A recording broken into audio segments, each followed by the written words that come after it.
Hello everyone, ಇದು news 18 ಕನ್ನಡದ digital content. ನಾನು ಶರ್ಮಿತಾ ಶೆಟ್ಟಿ. ಕಾವೇರಿ ನದಿ ನೀರು ಹಂಚಿಕೆ ವಿಷಯವಾಗಿ ಕರ್ನಾಟಕ ಮತ್ತೆ ತಮಿಳುನಾಡು ಮಧ್ಯದಲ್ಲಿ ಆಗಾಗ ತಿಕ್ಕಾಟಗಳು ನಡೀತಾನೆ ಇರುತ್ತೆ. ಈ ಸತಿ ನಮಗೆ ನೀರಿಲ್ಲ, ಮಳೆ ಕಡಿಮೆ ಪ್ರಮಾಣದಲ್ಲಿ ಬೀಳ್ತಾ ಇದೆ, ತಮಿಳುನಾಡಿಗೆ ನೀರು ಹೆಂಗೆ ಹರಿಸೋದು ಅನ್ನೋ ಸಂಕಷ್ಟದ ಪರಿಸ್ಥಿತಿಯಲ್ಲಿ ಮಳೆರಾಯ ಕೃಪೆ ತೋರಿದಾನೆ. ಹಂಗಾಗಿ ತಮಿಳುನಾಡಿಗೆ ನೀರು ಹರಿದು ಹೋಗ್ತಾ ಇದೆ. ಆದರೆ ತಮಿಳುನಾಡಲ್ಲೂ ಇದೇ ರೀತಿ ಹೋರಾಟಗಳು ನಡೀತಾ ಇದೆ. ಅಂದ್ರೆ ನಮಗೆ ನೀರು ಬೇಕು, ಮೇಕೆದಾಟು ವಿಷಯದಲ್ಲಿ ನಮ್ಗೆ ಅನ್ಯಾಯ ಆಗ್ತಾ ಇದೆ. ಈ ಬಗ್ಗೆ ರಾಜ್ಯ ಸರ್ಕಾರ ಅಂದ್ರೆ ಅಲ್ಲಿನ ರಾಜ್ಯ ಸರ್ಕಾರ ಮತ್ತೆ ಕೇಂದ್ರ ಸರ್ಕಾರ ನಮ್ಮ ಸಮಸ್ಯೆಗಳನ್ನ ಆಲಿಸಬೇಕು ಅಂತೆಲ್ಲ ತೀವ್ರ ರೀತಿಯಲ್ಲಿ ಹೋರಾಟಗಳು ನಡೀತಾ ಇದೆ. ಒಂದಿಷ್ಟು ಬೇಡಿಕೆಯನ್ನ ಸರ್ಕಾರಗಳ ಮುಂದಿಟ್ಟು ಅದೇ ಭಾಗವಾಗಿ ನಿನ್ನೆ ತಂಜಾವೂರಿನಲ್ಲಿ ಉದಯನಿಧಿ ಸ್ಟಾಲಿನ್ ಅವರ ನೇತೃತ್ವದಲ್ಲಿ ಒಂದು ದೊಡ್ಡ ಹೋರಾಟ, ಇದೇ ಕಾವೇರಿ ನದಿ ನೀರು ಹಂಚಿಕೆ ವಿಷಯ, ಮೇಕೆದಾಟು ವಿಷಯ, ಮತ್ತೆ ಅಲ್ಲಿ ತಮಿಳುನಾಡಲ್ಲಿ ಕೆಲವೊಂದು ಜಿಲ್ಲೆಗಳನ್ನ ಬರಪೀಡಿತ ಜಿಲ್ಲೆಗಳು ಅಂತ ಘೋಷಣೆ ಮಾಡಬೇಕು ಅಲ್ಲಿನ ರಾಜ್ಯ ಸರ್ಕಾರ ಅಂತ ಒಂದಿಷ್ಟು ಡಿಮ್ಯಾಂಡ್ಗಳನ್ನ ಇಟ್ಟು ಪ್ರತಿಭಟನೆಯನ್ನ ಮಾಡಲಾಗ್ತಿತ್ತು. ಕಾರಣ ಅಲ್ಲಿನ ವಿಪಕ್ಷ ನಾಯಕ ಉದಯನಿಧಿ ಸ್ಟಾಲಿನ್ ಅವರು. ಈ ಕಾವೇರಿ ವಿಷಯ ಅಂತ ಬಂದಾಗ ತಮಿಳುನಾಡು ಸಿಎಂ ವಿಜಯ್ ಬಾಯೇ ಬಿಡಲ್ಲ, ಇದಕ್ಕೆ ಉತ್ತರನೇ ಕೊಡಲ್ಲ ಅಂತೇಳಿ ಟೀಕೆಗಳನ್ನ ಮಾಡ್ತಾ ಇದ್ರು. ಆ ವೇದಿಕೆ ಮೇಲೆ ನಿಂತು ಉದಯನಿಧಿ ಸ್ಟಾಲಿನ್ ಅವರು ಮಾತಾಡ್ತಾ ಇದ್ದಾಗ ಆಗ ಅಲ್ಲೇ ಇದ್ದವರು ಪ್ರತಿಭಟನಾಕಾರರೇ ವಿಜಯ್ ವಿಜಯ್ ಅಂತ ಹೇಳಿ ಘೋಷಣೆಗಳನ್ನ ಕೂಗಿದ್ದಾರೆ. ಅಂದ್ರೆ ವಿಜಯ್ ಹೆಸರನ್ನ ಟೀಕೆ ಮಾಡೋ ರೀತಿಯಲ್ಲಿ ಕರೆದಿದ್ದಾರೆ. ಸೊ ಅದಕ್ಕೆ ಕೌಂಟರ್ ಆಗಿ ಅಲ್ಲೇ ಇದ್ದವರು ತ್ರಿಷಾ ತ್ರಿಷಾ ಅಂತ ಒಂದ್ 2-3 ಸತಿ ಕೂಗಿದ್ದಾರೆ. ತ್ರಿಷಾ ಹೆಸರನ್ನು ತಗೊಂಡಿದ್ದಾರೆ. ಯಾಕಂದ್ರೆ ಈ ಹಿಂದೆ ಎಲೆಕ್ಷನ್ ಪ್ರಚಾರ ಸಂದರ್ಭದಲ್ಲೂ ನಾವು ನೋಡಿದೀವಿ ತ್ರಿಷಾ ಅವ್ರ ಕುರಿತಂತೆ ಯಾವ ರೀತಿ ಕೆಲವೊಂದು ಟೀಕೆಗಳನ್ನ ಮಾಡಿದ್ರು, ಅವ್ರ ಹೆಸರನ್ನು ಯಾವ ತರ ಎಲೆಕ್ಷನ್ ಪ್ರಚಾರಕ್ಕೆ ಬಳಸ್ಕೊಂಡಿದ್ರು ಅಂತ ಹೇಳಿ. ಸೊ ತ್ರಿಷಾ ತ್ರಿಷಾ ಅಂತ ನಿನ್ನೆ ಪ್ರತಿಭಟನೆಯಲ್ಲಿ ಕೂಗದಂತ ಸಂದರ್ಭದಲ್ಲಿ ಉದಯನಿಧಿ ಸ್ಟಾಲಿನ್ ಅವರು ಒಂದು ಮಾತನ್ನ ಆಡಿದ್ದಾರೆ. ಅದೀಗ ತೀವ್ರ ಚರ್ಚೆ ಕಾರಣವಾಗಿದೆ. ಹಾಗಾದ್ರೆ ತ್ರಿಷಾ ತ್ರಿಷಾ ಅಂತ ಕರೆದಾಗ ಉದಯನಿಧಿ ಸ್ಟಾಲಿನ್ ಹೇಳಿದ್ದೇನು? ನೀರು ಬೇರೆಡೆಗೆ ತಲುಪದೇ ಇರಲಿ, ಆದ್ರೆ ಅದು ಅಲ್ಲಿಗೆ ಮಾತ್ರ ತಲುಪುತ್ತೆ ಅಂತ ಹೇಳಿದ್ದಾರೆ. ಮತ್ತೆ ಕಾವೇರಿ ಕಾವೇರಿ ಅಂತ ಆಮೇಲೆ ಸ್ಟ್ರೆಸ್ ಮಾಡಿ ಹೇಳ್ತಾರೆ, ಕಾವೇರಿ ನೀರು ಅಂತ ಹೇಳ್ತಾರೆ.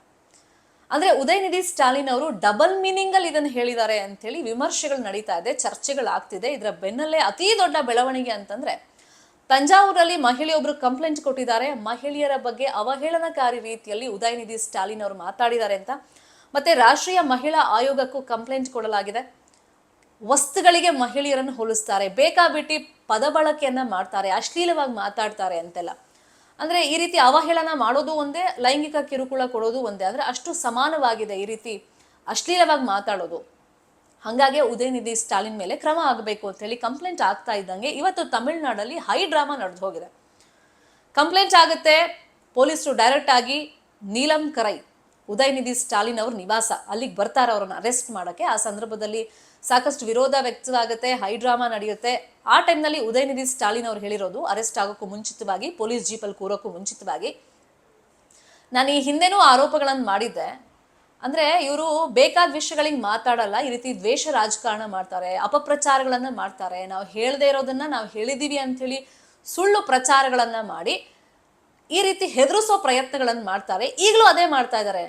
ನಾನೇನು ಹೇಳೇ ಇಲ್ಲ, ನನ್ನ ಬಗ್ಗೆ ಸುಳ್ಳು ಪ್ರಚಾರಗಳನ್ನ ಮಾಡ್ತಿದ್ದಾರೆ, ಅಪಪ್ರಚಾರ ಮಾಡೋದ್ರ ಜೊತೆಯಲ್ಲಿ ಈ ರೀತಿ ಬಂಧಿಸಿ ಹೆದರಿಸೋ ಪ್ರಯತ್ನ ಮಾಡ್ತಿದ್ದಾರೆ. ಆದರೆ ನಾನು ಇದ್ಯಾವುದಕ್ಕೂ ಹೆದರಲ್ಲ ಅಂತ ಹೇಳಿ ಪೊಲೀಸ್ ಜೀಪಲ್ಲಿ ಹೊರಟಿದ್ದಾರೆ. ಸೊ ಇದೀಗ ತಮಿಳುನಾಡು ರಾಜಕಾರಣದಲ್ಲಿ ಕಾವೇರಿ ವಿಷಯವಾಗಿ ನಡೀತಾ ಇದ್ದ ಹೋರಾಟ ತ್ರಿಷಾ ವಿಷಯವಾಗಿ ಡೈವರ್ಟ್ ಆಗಿದೆ ಮತ್ತೊಮ್ಮೆ.